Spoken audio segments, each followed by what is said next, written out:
மேலறை தியானம் ஜனவரி மாதம் 3ஆம் தேதி 2026ஆம் ஆண்டு. எழுதியிருப்பவர் எரலின் டிம்பர் ஹென்றி, சென் மார்டன். தலைப்பு: கடவுளிடமிருந்து நாம் காணாமற் போவதில்லை. வாசிக்க வேண்டிய வேத பகுதி மத்தேயு 7ஆம் அதிகாரம் 7-8 வசனங்கள். இன்றைய நாளுக்குரிய தியான வசனம் லூக்கா 19ஆம் அதிகாரம் 10ஆம் வசனம்.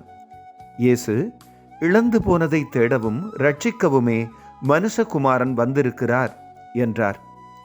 ஆலயத்தில் காணிக்கை கொடுப்பதற்காக எடுத்து வைத்திருந்த பணத்தை காணவில்லை.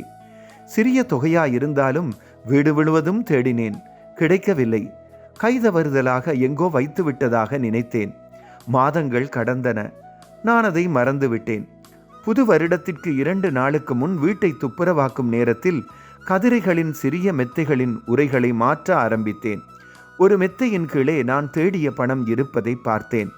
எனது காற்சட்டை பையிலிருந்து விழுந்து எப்படியோ கீழே போயிருக்க வேண்டும். நாங்களும் தினமும் அதற்கு மேலே இருந்திருக்கின்றோம். நடந்ததை நான் திரும்பவும் நினைத்து பார்த்தபோது, நான் தேடுவதை நிறுத்தாமல் இருந்திருந்தால் அதை நான் ஏற்கனவே கண்டுபிடித்திருப்பேன் என்று நினைத்தேன். அந்த விடாமுயற்சியைத்தான் நாம் செய்வதற்கு இன்றைய மகுட வாக்கியம் எம்மை அழைக்கிறதென்று நான் நினைக்கிறேன்.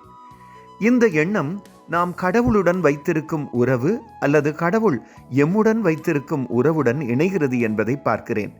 எமது பாவச் செயல்களினால் நாம் கடவுளை விட்டு விலகினாலும் நாம் கடவுள் பார்வையிலிருந்து காணாமற் போவதில்லை. அன்பான மேய்ப்பனைப் போல கடவுள் எம்மை தேடிச் சேர்த்துக் கொள்கிறார். ஜெபம்.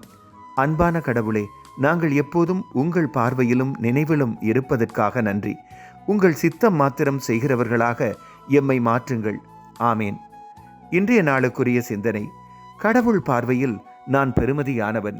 கர்த்தருடைய அன்பும் இரக்கமும் பலப்படுத்தலும் இந்த நாளில் உங்கள் அனைவரோடும் கூட இருப்பதாக.